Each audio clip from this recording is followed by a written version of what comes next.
Toxic masculinity. Arizona Education Department claims babies can harbor racial bias. Ah, yes, the racial bias thing. Yeah, this is good fun. Okay, so they've actually been saying this for quite a long time, that babies can harbor racial bias. They've done different kinds of tests that show, that like not just white babies, but even black babies, if they give them a choice between a black doll and a white doll, they'll choose the white doll, right? And this has been Aren't they choosing the doll they look like them? well, you would think so, yeah. You would think that they would, because that's what they're used to seeing. But they don't.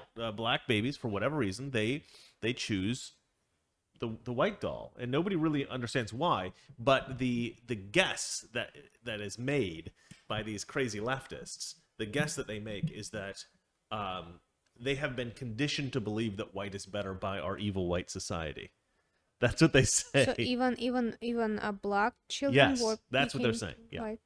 Like that our TV and our Interesting. media is so biased against black people, so biased toward white people that, that the baby's conditioned at like age 5 or something like that, that they think white people are better. Now, but here's the thing. There could be, this is a very controversial, I'm going to say one of the most controversial things I've said on Talks About. I said a lot of this stuff on Mr. Reagan, but I try to avoid saying stuff like this on this show. But I'm going to say this. It's just possible that, I don't know, maybe this is true, maybe it isn't, that lighter skin is perceived to be more beautiful naturally by human beings, on average. I don't know. Valeria. Hey. I'm reading comments. Yeah. I'm trying to get you to comment on what I'm saying here. In Africa, for instance, there are many tribes who value the lighter-skinned people in the tribe. In Black America, actually, light-skinned black people are considered, better for some reason. I learned about this like even just a couple of years ago. I didn't even know this, but there was some big deal that Barack Obama's wife was darker than he is, because usually black men don't marry women who have darker skin than they do. This is like a thing. And so it is possible, I think, that there is just some kind of bizarre intrinsic thing about humans that we prefer lighter skin. And look, I don't actually associate race with skin color as much as other people do. I know that's the typical thing, right? But there's so much that goes along with race, especially culture, that to me that's a much more important question, is what's your culture? Because culture can be changed. Your skin color can't, your race cannot. So that to me is a much more important question. But look, that's kind of like the problem that we have with like ugly people and beautiful people, like we were saying earlier, that nature makes people prefer beautiful people and reject ugly people. In the same way, there might be this sort of unfair reality that human beings naturally prefer lighter skinned people to darker skinned people, and it's not necessarily something that I think people want to accept, but it may actually be true. That may actually be true, and so it may not be something about our society that's driving people toward preferring white skin or whatever. But anyway, this study I think is actually wrong, because they found some things that are like much weirder. They found that only white babies prefer white people, and Hispanic and Latino or Hispanic and black babies don't care one way or another. They're like, oh, I'll take the white person or the black person. I don't care. So they're basically saying like, oh, babies who are of color, babies of color are not racist, but white babies are racist. I mean, this could not be a less sensible outcome. I don't think this is true at all, right? There's something called p-hacking. I don't know if you're aware of p-hacking. No. P-hacking is where a scientist or a researcher can draw a wrong conclusion based on false methodology, either intentionally or unintentionally. But it's very, very easy for p-hacking to occur, and in fact, you get a lot of papers that come out that have been p-hacked in a way that have given us drastically incorrect results. Some of them are an accident, some of them are on purpose, right? Like chocolate's really good. Chocolate will make you skinny. That's like a p-hacked study.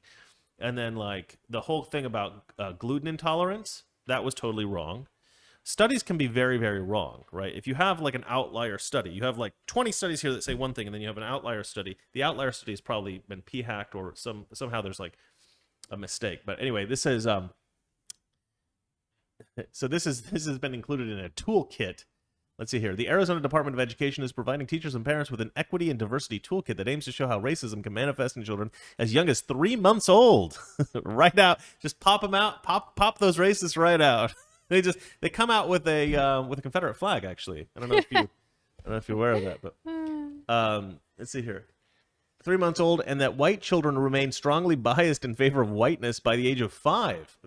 Okay, so let me look at this. All right, at birth, babies babies look equally at faces of all races, and at 3 months, babies look more at faces that match the race of their caregivers. The infographic says, citing a 2005 study. Now, I didn't look into the 2005 study. I didn't have time to look into that, to click on that. I should have. The document cites another 2008 study to claim that by 5 Black and Latino children in research settings show no preference toward their own groups compared to whites, while white children of that age remain strongly biased in favor of whiteness. This is such absolute garbage. This is such a lie, and it's disgusting. This is disgusting that this is being spread. This kind of garbage is being spread. But at this point, we can't really be surprised, can we? I mean, the left is constantly pushing this. I feel bad for gingers. Yeah, nobody cares about the gingers. Nobody cares about them. Nobody's mentioning people are them. just as biased against gingers as they are any particular racial group, but they're not protected. And this, it's not the. I mean, I wouldn't call it race. No, of course it's not a race. That's why they're not protected. They disappearing.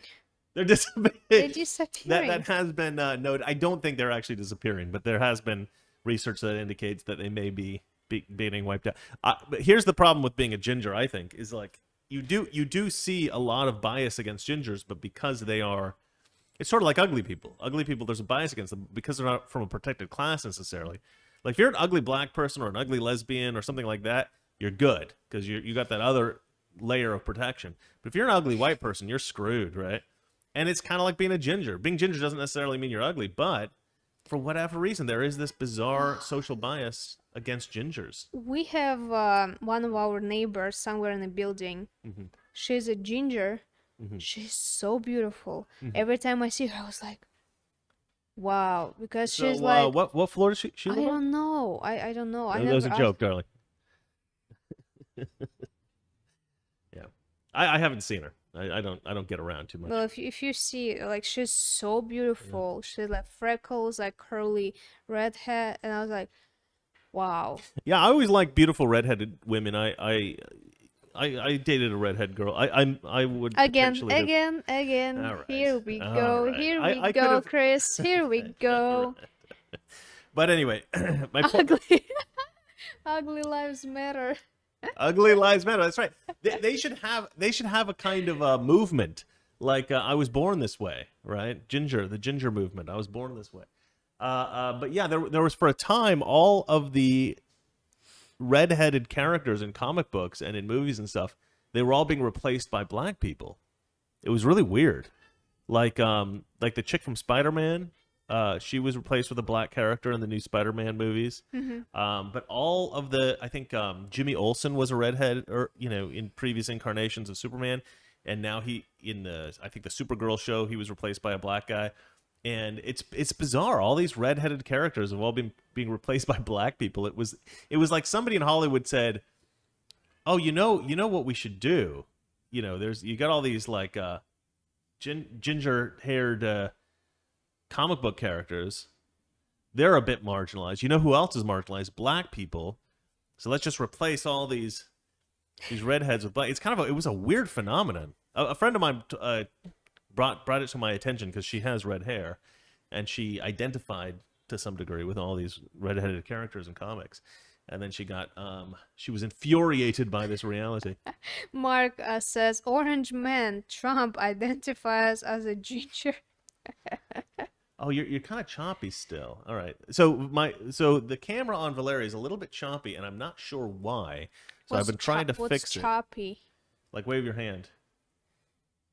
See? Yeah. See how it's like? No, you're not noticing? No. Okay, well, it's choppy. It's choppy. I, on the other hand, perfectly smooth. Nobody so far criticized that Valeria's camera is choppy, guys. We can look at her. No, but I notice, and it annoys me, so I'm going to fix it. You're a But anyway, perfectionist. I am. Do we have another story, or is that it? We do have another story. Oh, we have one more story. Ex-CIA director Brennan says he's increasingly embarrassed to be a white male. That's Here right. you go, Chris. You are completely going to be demonetized for this episode. Completely. Yeah, ex-CIA director Brennan says he's increasingly embarrassed to be a white male. Toxic Masculinity. Weekdays, 9 p.m. Eastern, 6 p.m. Pacific.